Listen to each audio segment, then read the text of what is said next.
En premier temps, bonjour. Quel est votre projet? Alors notre projet c'est un escape game en réalité virtuelle. On a fait des escape games dans la vraie vie et il y a une problématique qui se pose, c'est que si on veut faire plusieurs escape games, on ne va pas revenir au même parce qu'on a déjà fait la solution, c'est pas intéressant. Et la solution c'est d'avoir plusieurs espaces, plusieurs univers différents dans la réalité virtuelle, tout ça stocké dans une seule pièce vide. Alors notre projet c'est Tradmania, donc c'est une plateforme de traduction collaborative. En fait le but c'est que les gens qui n'ont pas l'argent de faire traduire leur projet vont poster leur projet, donc surtout des documents textes pour le moment, et les traducteurs passionnés vont pouvoir venir traduire gratuitement ces choses-là pour pouvoir diffuser la culture en fait. D'accord, très bien. Et que pensez-vous du forum aujourd'hui?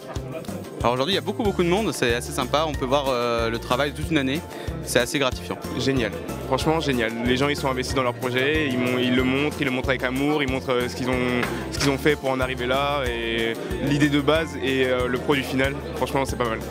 Alors Jerry c'est un caisson connecté qui va s'occuper des plantes qui sont à l'intérieur en gérant l'humidité, la température et l'atmosphère. Par exemple, quand vous êtes dans un magasin, un vendeur, il va vous proposer un ordinateur assez cher, par exemple. Et nous, on va vraiment proposer un ordinateur qui est adapté à l'utilisateur en fonction de ce qu'il aura sélectionné auparavant. Les projets en soi sont très intéressants, je vois qu'il y a de tout. Ça va de l'alimentation jusqu'à la bureautique.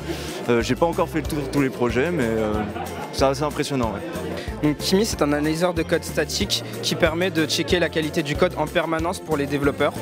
On choisit un de nos dossiers et on clique sur analyser et on a les résultats. Tout aussi simple, notre but c'était d'analyser la qualité du code en 2 clics. Pourquoi ça s'appelle Kimi? Notre logo c'était une fée, donc c'est la fée qui veille sur le code et on aimait bien le prénom.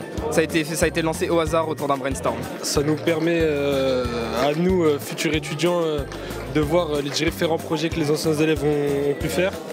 J'ai vu quelqu'un qui avait la même idée que moi et franchement il y a des bonnes innovations et franchement j'ai pas encore fini tout mais je pense que ça va être pas mal.